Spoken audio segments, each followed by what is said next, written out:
Las características que deben tener un líder son fundamentalmente una muy buena capacidad para comunicarse.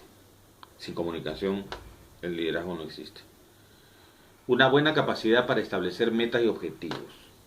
Obviamente una capacidad para organizar y planear, ¿no? El líder tiene que tener capacidad para determinar cuáles son las fortalezas y las debilidades de las personas de su entorno, de su grupo, para en base a eso poder determinar funciones y tareas para cada uno de los integrantes del equipo, de manera tal de que a través de esas tareas y esas funciones que asigne pueda explotar las capacidades de cada uno de los miembros del equipo, ¿no? Y aprovechando sobre todo la diversidad de propia de las personas, ¿no? Muchas veces se piensa que si el equipo es multidisciplinario, hay más problemas para conducir ese equipo, y es todo lo contrario. Cuando el equipo es multidisciplinario y intervienen en el equipo personas con diferente formación y diferentes intereses, eso enriquece al equipo. ¿Por qué? Porque cada uno aporta desde su punto de vista y esto hace que el equipo trabaje mejor. Y otra cosa que debe tener el líder, y es importante, es capacidad de aprender y buscar permanentemente información. Sobre todo en estos tiempos en que el acceso a Internet y la globalización de la información es fundamental. El líder tiene que ser una persona informada.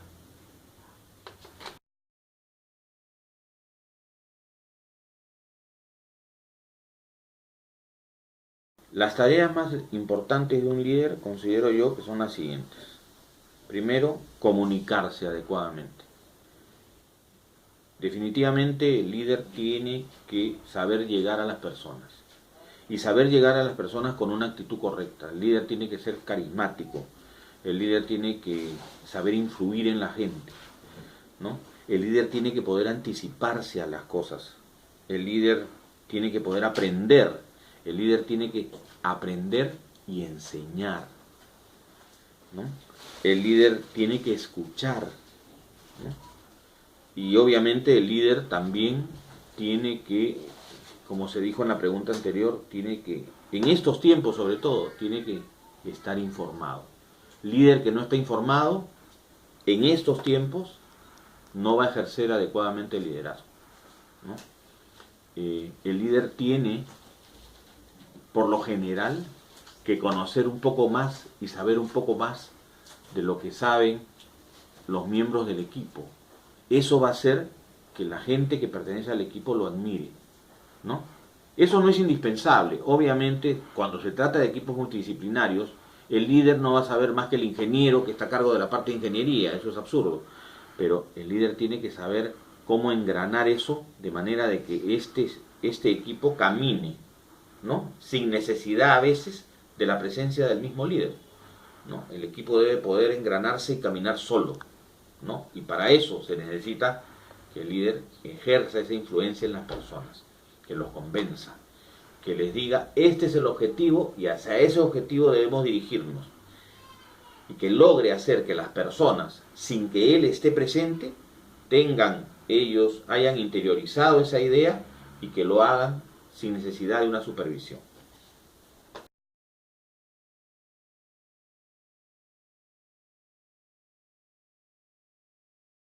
En relación a esta pregunta, ¿cómo debe influir el líder en sus colaboradores o con los miembros del equipo?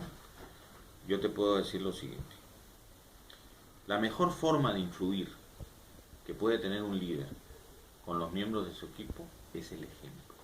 Eso lo he vivido yo con experiencias bastante dramáticas, pero en realidad es la mejor forma de influir. Otra forma de influir en los colaboradores es hacer que ellos se den cuenta, ¿no?, de que tú de una u otra forma conoces un poco más que ellos, sea porque eres una persona mayor, sea porque tienes más experiencia en determinada labor, sea porque eres una persona con experiencia en manejo de equipos de trabajo, en fin.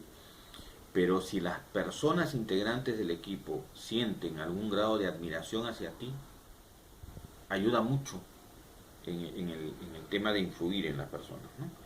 Obviamente, y en adición a lo anteriormente dicho, es fundamental para poder influir en las personas actuar con corrección.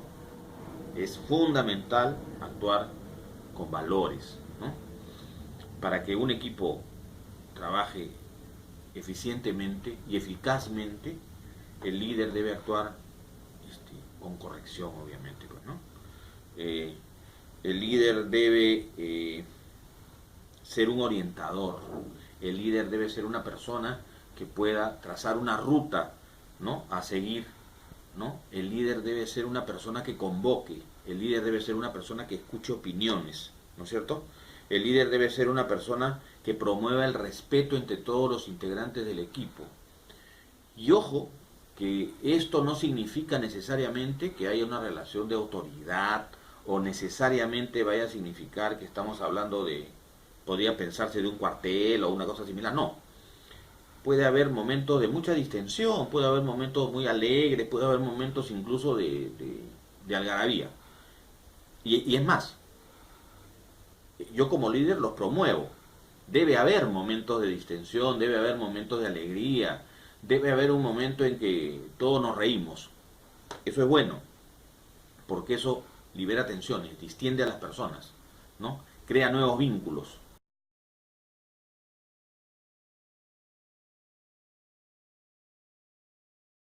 En relación a la comunicación, hemos dicho en las anteriores respuestas que es fundamental que el líder se comunique adecuadamente con los miembros del equipo de trabajo. Eso es fundamental. Lo cierto es que tenemos que tener presente que la comunicación tiene características muy importantes. En primer lugar, la comunicación verbal, que es lo que yo en este momento estoy diciendo, es decir, mis palabras, son un pequeño porcentaje de lo que yo comunico. Si yo doy, por ejemplo, a alguien una mala noticia y lo digo con una sonrisa, la persona que reciba esa mala noticia no va a entender el mensaje. Puede pensar que yo me estoy burlando de él. ¿Por qué? Porque simple y llanamente mi comunicación no verbal, es decir, mi gesticulación, no se condice con lo que yo estoy diciendo. Entonces, en la comunicación que existe o en la comunicación que debe establecer el líder con sus miembros de equipo, debe cuidar no solamente la parte verbal, sino fundamentalmente la parte no verbal. Es decir, los gestos, las actitudes, la gesticulación, ¿no?, para que la comunicación sea adecuada con las personas y ellos entiendan perfectamente el mensaje. Eso es por un lado. Por otro lado, hay que tener presente que en estos tiempos el proceso de comunicación ha sufrido muchas variantes y las sigue teniendo. Lamentablemente, en esta coyuntura hemos pasado de una comunicación, mal que bien, que se basaba fundamentalmente en comunicaciones que podían llegar hasta el medio telefónico. Hemos pasado a comunicaciones muy impersonales, como la comunicación a través de los mensajes de texto, a través del WhatsApp, incluso el mismo Facebook. Es decir, los medios a través de los cuales nos podemos comunicar han aumentado muchísimo, ¿no? Y esto hace, en realidad, de que las personas estemos enlazadas permanentemente, ¿no? Hace unos años, uno solamente podía comunicarse por la vía telefónica si es que tenía un teléfono fijo al costado. No había el celular. Ahora no solamente podemos hacer eso, sino podemos incluso ver algo, tomarle una foto y enviar la foto con un comentario, ¿no? Esto hace que en realidad los medios de los que disponemos para comunicarnos sean muchísimos y se pueda lograr que el equipo se articule bastante bien, ¿no? Obviamente es una tarea del líder hacer que esta articulación se produzca, ¿no? Y lograr que todos los miembros del equipo participen de esta labor de comunicarse.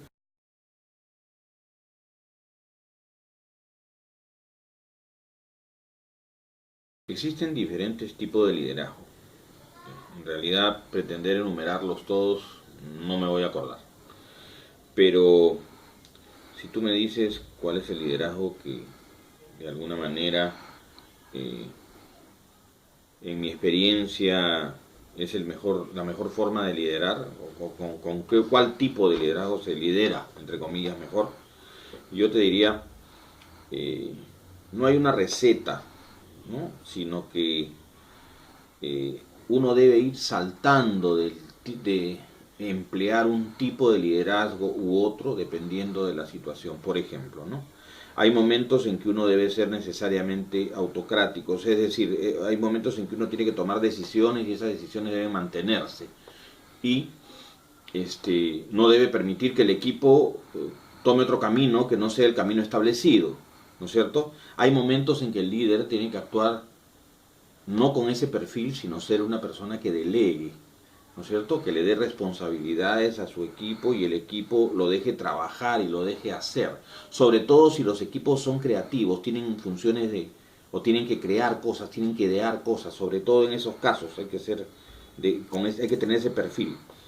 Entonces, hay momentos en que el líder tiene que ser democrático, es decir, tiene que convocar y tiene que, entre comillas, vamos a emplear el término, negociar con los miembros del equipo a ver cuáles son las diversas opciones, tiene que hacer lluvia de ideas y sobre la base de eso tomar decisiones en consenso, ¿no?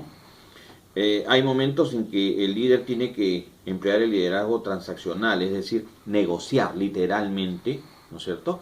Negociar cosas, ¿no? Este tipo de liderazgo es muy importante, por ejemplo, cuando hay momentos de estabilidad, ¿no? Entonces, se negocian cosas, se acuerdan cosas y se cumplen cosas, ¿no? Y el equipo va a seguir las normas establecidas sin tener muchos altibajos y muchas variantes en el comportamiento porque las condiciones de estabilidad lo permiten, ¿no es cierto? Hay momentos en que el liderazgo tiene que ser del tipo transformacional, es decir, emplear niveles altos de comunicación, ¿no? Para que el líder dé su visión del cambio que se necesita hacer, decir qué cosas, cuáles son los objetivos, de qué forma vamos a lograr este cambio, ¿no es cierto? Y influir en la gente para que la gente se convenza de que eso es lo correcto, de que eso es a lo que tiene que apuntar el equipo y se conduzcan en ese sentido.